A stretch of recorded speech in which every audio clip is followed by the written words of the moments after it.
Global equities come under pressure. The Dow Jones Index sees its worst day since March as stocks sell off on Wall Street on weaker than expected consumer confidence data. European markets too closed largely lower, while Asian indices are also trading mixed this morning. The GIFT Nifty is indicating a lower start for the Indian market. Oil prices rebound, climbing off two-week lows. Brent closes above $94 a barrel as expectations of tighter supply outweigh concerns over the health of the global economy. The Indian government releases its borrowing calendar for the second half of the fiscal, estimates that it will borrow 6.55 lakh crore rupees, including sovereign green bonds worth 20,000 crores. The government will also issue 50-year bonds for the first time. Moody's downgrades Vedanta Resources' corporate family rating with negative outlook. Meanwhile, Dilip Sanghvi and associates terminate an amended and restated shareholders' agreement to capitalize Suzlon. However, he remains a shareholder in the company. Reports also suggest that CBC Capital is looking to sell its controlling stake in India cancer hospital chain Healthcare Global. The real money gaming industry is staring at a tax bill of over 1 lakh crore rupees. Dream 11 moves Bombay High Court against 18,000 crore rupee tax demand for not paying 28% GST on the face value of the bets collected. Sources tell CNBC TV 18 that the Directorate General of GST Intelligence is also claiming that Dream 11 did not submit required documents despite several intimations. Good morning in the Mumbai News Center. I'm Sonal Bhutra. You're watching Power Breakfast. Well, we do have a lot of headlines that we need to track very closely. But first up, as always, let's take a look at the Asian markets. The global setup is looking very weak. The handover from Wall Street wasn't very strong. But the Asian markets, they are quite mixed as we speak. So we have the Hang Seng, which is up around 0.2%. Remember, this index did not do so well yesterday.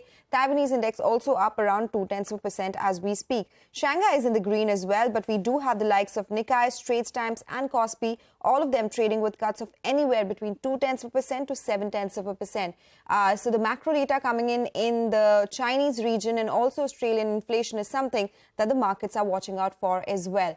But if we look at the GIFT Nifty, that is the one which is indicating that the start for our own markets could be again in the red. A 54-point downtick is what the GIFT Nifty is suggesting. That's the implied open as per the rates that we are getting right now.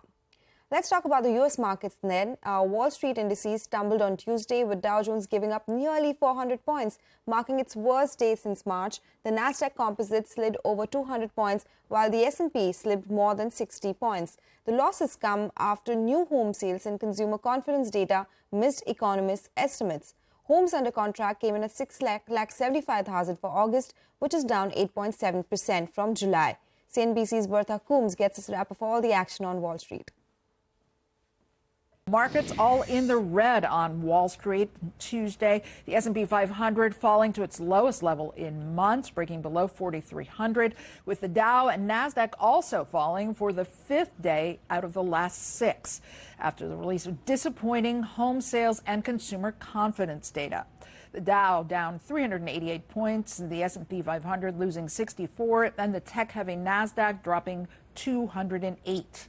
President Biden making history when he joined the United Auto Workers Union picket line, striking against General Motors, Ford, and Stellantis. The president told workers to, quote, stick with it, saying they deserve the significant raises that the union is asking for. UAW workers started their strike on September 15th. The union has recently expanded walkouts to 38 locations. The Federal Trade Commission filed an antitrust lawsuit against Amazon. Federal regulators allege that the tech giant has used its market power to create a monopoly, warping the prices of goods. The suit represents one of the Biden administration's most sweeping and aggressive moves to break up what it sees as consolidated power in the hands of the tech giants. That's what's happening here in the U.S. Back over to you in Mumbai. Okay, it is a down day for the U.S. markets, a big fall across all the major indices. On that note, let's listen into some expert opinion on the recent volatility in the market and a lot more.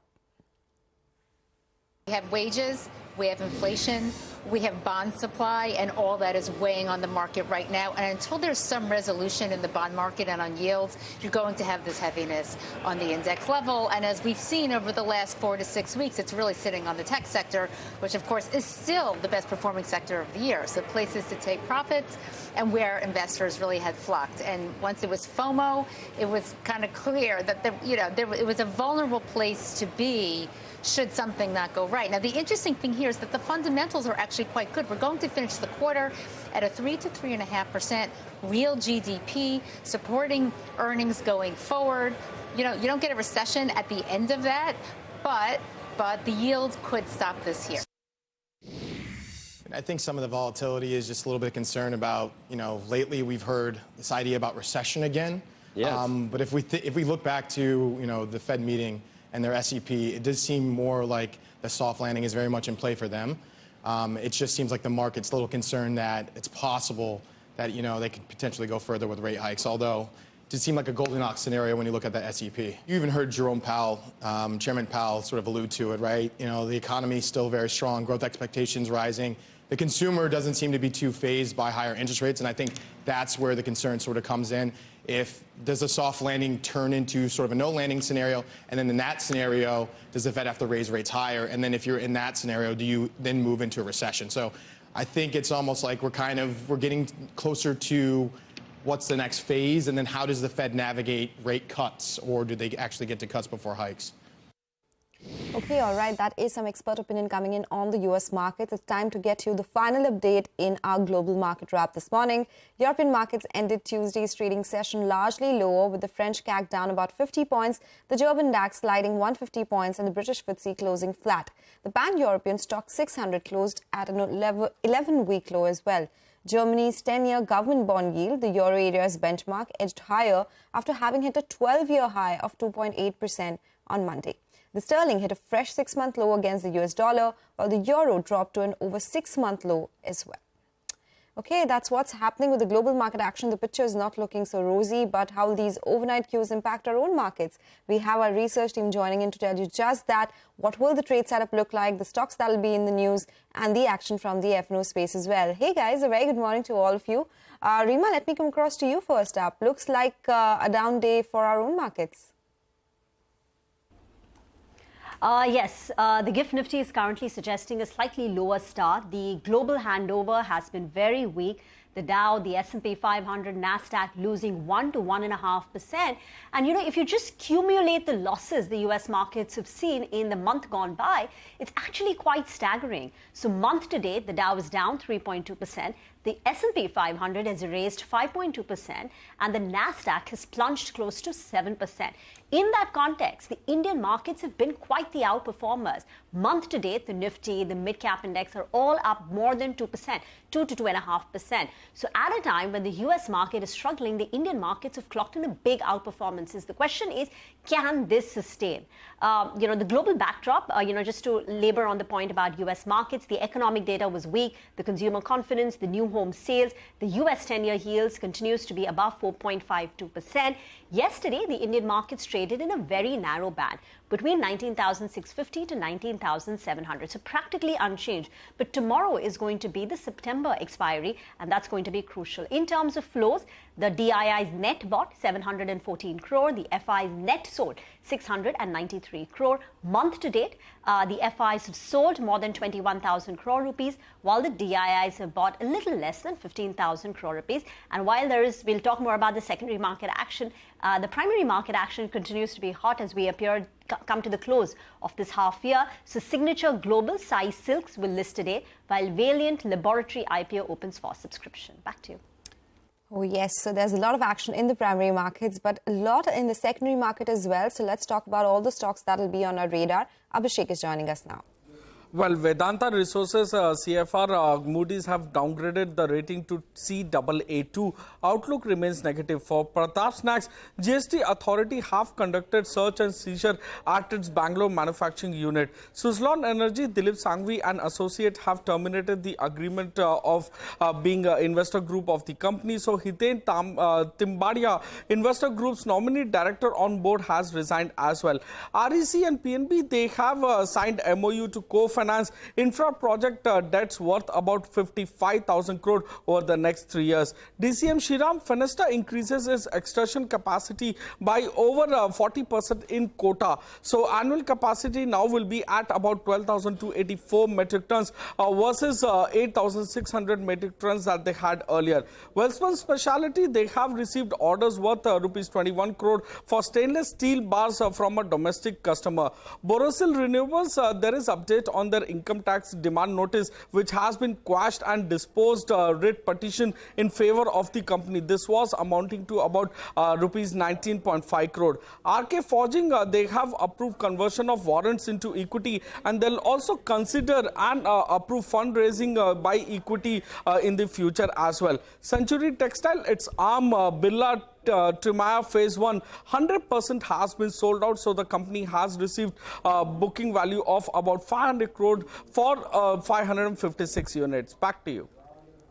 Okay, all right. Those will be the stocks on our radar today. Let me go across to Manglam joining in with all the cues from the F&O space. Hey, Manglam. Good morning. So if you're looking for cues which are different from the last few days, you will be disappointed because the market has been, in a very similar mood in the last couple of days where it was a range-bound mood and the Nifty ended largely flat as compared to the previous close line. Yesterday, the range on the Nifty was a measly 60-odd points itself.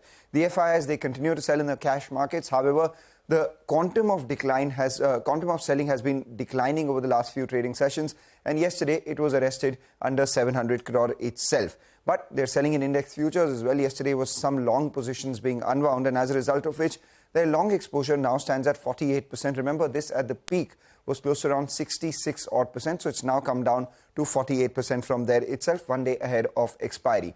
Because the market has been in a bit of a range, option writers are continuously playing for that range itself, hoping that this sustains for expiry too. So 19,700 call has seen a fair amount of writing, a lot of open interest built up out there for the premium of 50 rupees, telling you that 19,750 upwards could be a bit of a resistance. However, at the lower level, 19,600 is a support zone. 19,650 put writers are pretty active. So it will be interesting to see whether the GIFT Nifty implied downtick gets bought into first thing in the morning itself or not. Because there is strong technical reason for support around that 19,600, 650 as well, which is the 50-day moving average at 19,634, coincides with yesterday's low. On the way up, 19,750 faces resistance largely because of the 20-day moving average of 19,739 as well. But it has been a stock-specific market, a lot of stocks moving around. And yesterday, we had Delta Corp, after being out of ban for just one trading sessions, got back into F&O ban. India Cement has got back into F&O ban as well. And Granules is out of F&O ban. So that's something we'll be watching out for. Okay, all right. Thank you guys for joining us. So that is the trade setup for the day. Time for a break now. When we return, the Indian government releases its borrowing calendar for the second half of the fiscal. More details on the other side. Stay tuned for that.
Welcome back. Still tuned into Power Breakfast. Well, the Indian government has released its borrowing calendar for the second half of the fiscal. It has estimated that it will borrow 6.55 lakh crore rupees. This includes sovereign green bonds worth 20,000 crores. The government has said the gross market borrowing will be completed via 20 weekly auctions. That's not all. 50-year bonds will be issued for the first time as well. And on that note, let's also listen into DEA Secretary Ajay Seth, who speaks on whether the borrowing calendar numbers for the second half of the year were as anticipated. Listen in. The trend so far of our revenues, expenditure and different kind of borrowings which Government of India does, of which market borrowings is a significant part, is showing that the estimates done in the month of January and presented in the budget on 1st of February are holding good. And I'm talking about more on the balance. So at this point of time, our call was that we will stick with the budget numbers, and there's also signaling that government is committed to the fiscal deficit of 5.9%. So this is what the estimates are. And as far as small saving numbers are concerned, yes, we do have 4 months firm numbers and some early ideas of a 5 number. Okay, that is about government's borrowing calendar. Moving on to the big news now. The real money gaming industry is staring at a GST nightmare. Reports suggest that the sector could be bombarded with GST tax notices, which could go all the way up to 1 lakh crore rupees. Dream11, India's largest real money gaming company, has been issued 4 notices by the GST wing seeking 18,000 crore rupees for not paying 28% GST on the face value of the bets collected. This 18,000 crore rupee demand includes a tax demand of 6,000 crore rupees and additional 12,000 crore rupees in interest and penalties for the period between July 2017 to March 2022.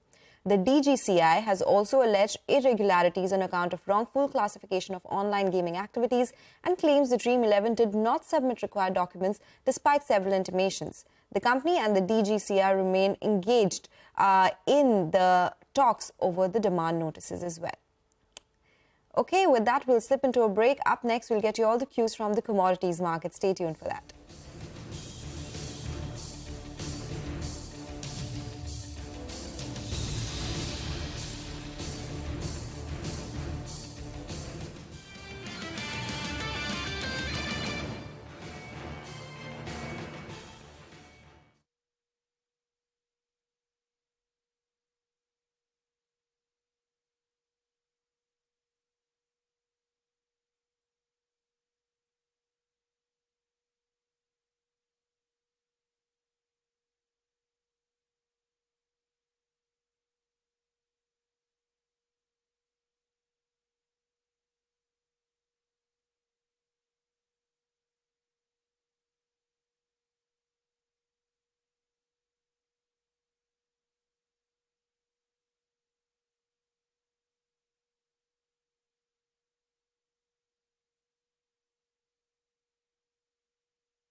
Welcome back. Well, you're tuned into Power Breakfast on CNBC TV 18.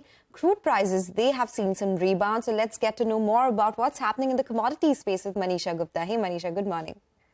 Hi, thank you for that. Well, yes, crude oil prices have rebounded back and we are trading back above $94 a barrel, and prices are have gained 25% since June end. So this is going to be a best quarter since early 2022 with nearly 25% of gains as we stand on it right now. Well, there have been prospects of tight supplies in fourth quarter. The Saudi output cuts, Russia export curbs, all of that has been supportive. And then the markets also are looking at decline in U.S. inventories. The consistent fuel consumption, especially when it comes to distillates and petroleum products, also has been supportive. Add to that the fact that the U.S. Oklahoma storage is below minimum level. We also know that the U.S. strategic petroleum reserves are at multi-year lows. So markets are looking at lower inventories, lower production, declining storage and inventories, and the fact that as we get into the fourth quarter, it is going to be about the winter demand that will start kicking in as well. And with deficit markets working with that, there is support that we can expect in case of crude prices going ahead. Okay, some support expected in terms of crude oil prices. Thank you, Manisha, for joining us, as always, with the update from the commodity space. But with that, we'll wrap up this edition of Power Breakfast. And as we do that, let's leave you with news from the world of sports. India has secured its third gold medal at the Asian Games. The equestrian team beat China and Hong Kong to win India's first ever gold in the dressage event. The achievement also marks India's first gold in equestrian sports after 41 years. Thank you for watching. Our Bazaar Morning Call comes up next with more updates.